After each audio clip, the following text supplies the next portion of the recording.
is composed roughly of 60 to 70% water, 15 to 20% protein, 10 to 15% fat, 4 to 6% mineral salts, and 1% carbohydrates.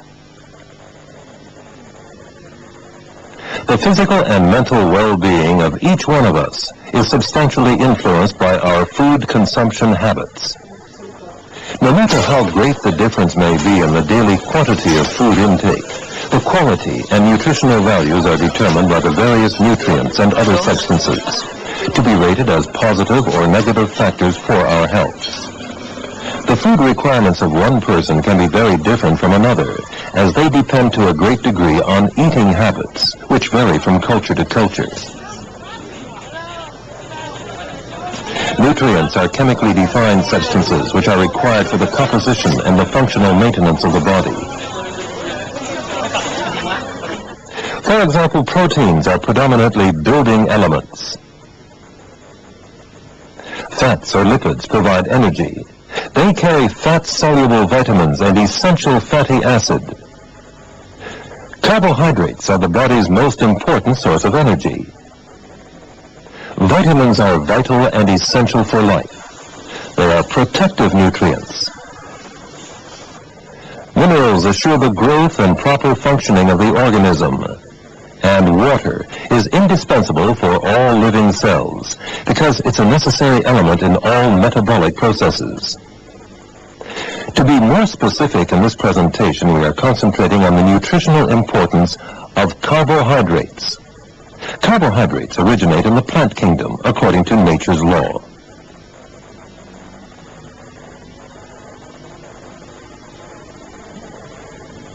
Through the fascinating cycle of photosynthesis, plants are able to produce the monosaccharide glucose, which is the basic element of all carbohydrates. The green leaves of trees and other plants, through the steps of photosynthesis, use carbon dioxide taken from the air, water from the ground, and energy from the sun to produce the most basic nutrient, glucose. In autumn, when the leaves have changed color, photosynthetic production comes to an end.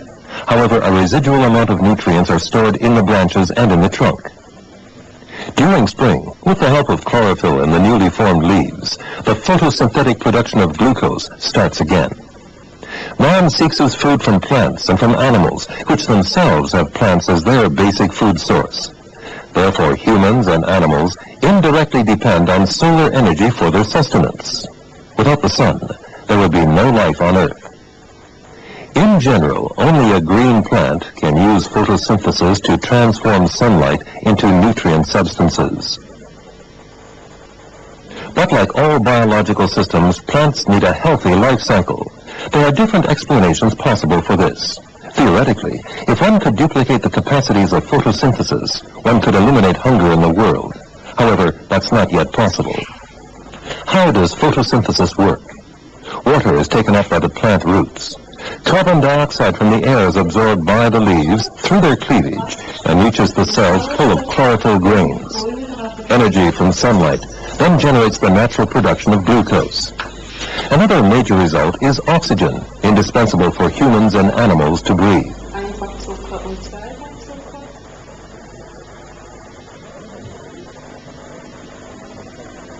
By heating sugar in this test tube, one can observe that carbohydrates are derived from the elements C, H, and O2. In a first step, steam is transformed into water at the top of the tube.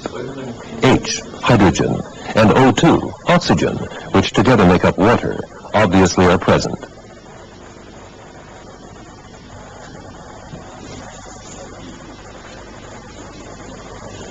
In burning starch, such as from flour, maize, or manioc, the same result is obtained. What remains in the test tube is only carbon, the element C.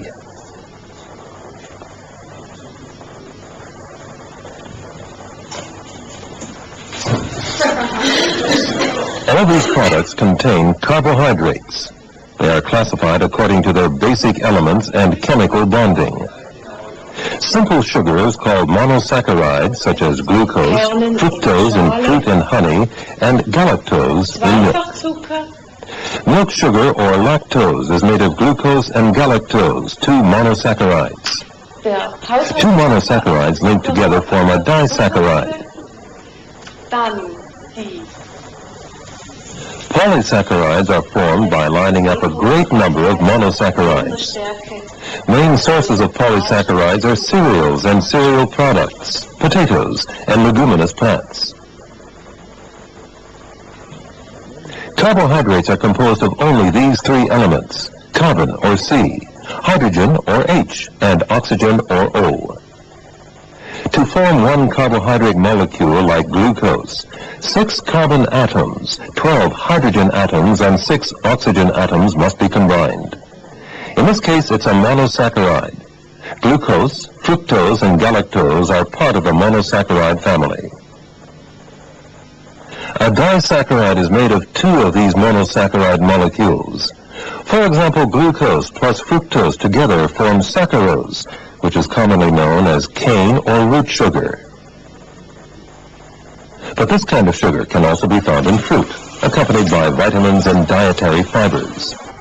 In nature, glucose and galactose are combined with lactose, which is also a disaccharide. Since lactose is found in milk, it's known as milk sugar. Glucose plus glucose form the disaccharide maltose, also known as malt sugar. This kind of sugar is found in germinating cereals, malt, and in malt extracts. When numerous glucose molecules are chemically linked together to the extent that they build a chain, they form starch or other polysaccharides. For example, cellulose. Starch is found in various plants such as cereals, beans, peas, lentils. The highest concentration is found in the dried seeds of leguminous plants.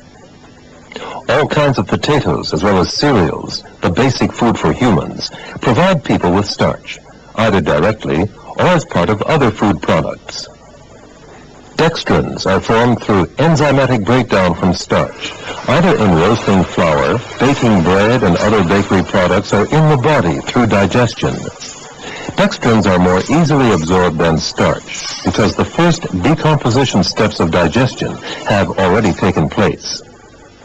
Glycogen is called the starch of human beings and animals. As the only animal polysaccharide, it is stored mainly in the liver and in the muscles. In such a way, glycogen forms the reserve of energy in our body. Dietary fibers are obtained from scaffolding substances of plants. They cannot be transformed into energy by human digestive enzymes. However, in ruminant animals like cows, such a transformation can take place. Dietary fibers have many positive effects on health, so they should be part of every meal. The availability of nutrient substances from foods rich in dietary fibers, like in raw vegetables, for example, means long and complete work for the body. Therefore, they remain in the stomach longer and have more satiety effects as a consequence. The recommended intake is 30 to 40 grams a day. The main nutrients, such as proteins, fats, and carbohydrates, provide the human body with the energy it needs. Each person's energy requirement may differ according to individual energy expenditures, such as physical activities, either at work or in sport, as well as age. That means young people have greater energy needs than older ones. Such energy needs depend on efforts and physical activities. If a person absorbs surplus energy by food consumption, a great physical effort is necessary to eliminate that excess energy from the body. If that effort is not made, the superfluous energy is transformed into fat, which is stored in the fat cells of the body. Most of the energy is used by the body to assure basic functions like breathing, maintaining a heartbeat, constant body temperature, and metabolism. This is called the requirements for the basic metabolic rates.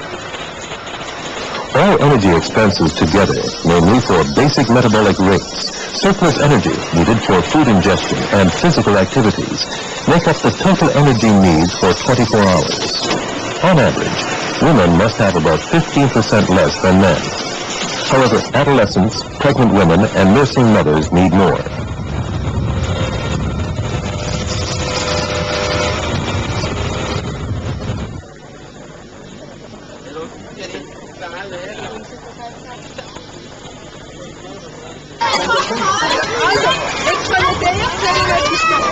Beyond the prerequisites of energy, it's important that there be a sufficient supply of nutrient substances.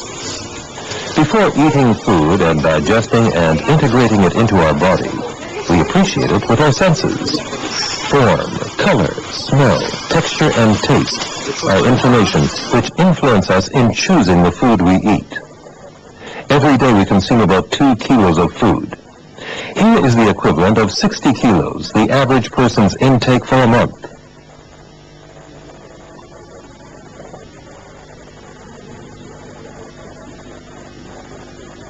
Energy from carbohydrates should cover 55 to 60% of the total energy needs. 1 gram of carbohydrate provides about 17 kilojoules, about 4 kilocalories. Foodstuffs are burned much like wood, coal, or petrol, and their combustion energy rate can be measured and determined as calorific value. Every machine, every engine, every light bulb needs energy, and so does our body. Energy, therefore, is the power that's used to do work.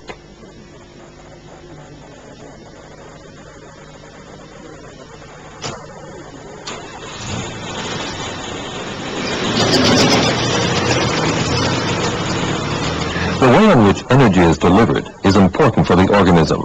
When food consumption is one-sided, there often is a lack of indispensable vitamins and minerals. In addition, the small amount of dietary fibers in refined sugar and fine flour products does not cover the needs of modern man. However, foods such as these are excellent purveyors of all the necessary substances and are indispensable in human nutrition. Today, in spite of a sufficient supply of energy, there is often what is called a risk of deficiency in a situation of abundance. That means some of these very important substances are missing. To maintain them in their natural content, it's important to use foods as fresh as possible and to take the necessary precautions to prevent losses of nutrients during handling in the kitchen. The major aim of storing and preparing foodstuffs is to keep as much of their smell, taste, appearance, character, and nutrient value as possible. Vegetables are one of the first and healthiest sources of nutrition. Some vegetables often taste better and are easier to digest when cooked. There are many different ways of cooking food. The recommended methods that safeguard the goodness in food are braising, steaming, poaching, stewing, or cooking in foil.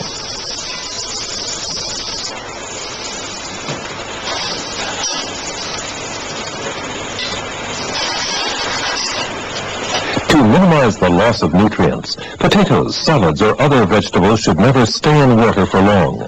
The cooking process should start as quickly as possible after the raw preparation of a food product. Although there are many factors to consider in the healthy nutrition concept, many worries can be avoided by keeping in mind important facts.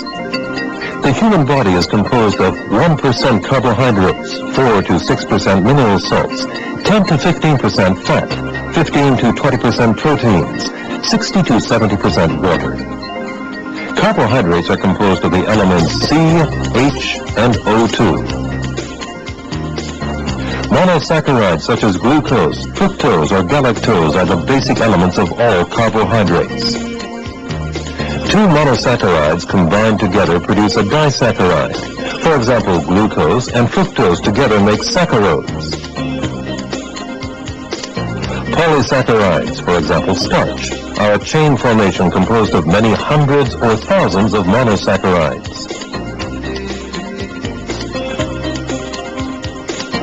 The main natural source of carbohydrates are found almost exclusively in vegetal food.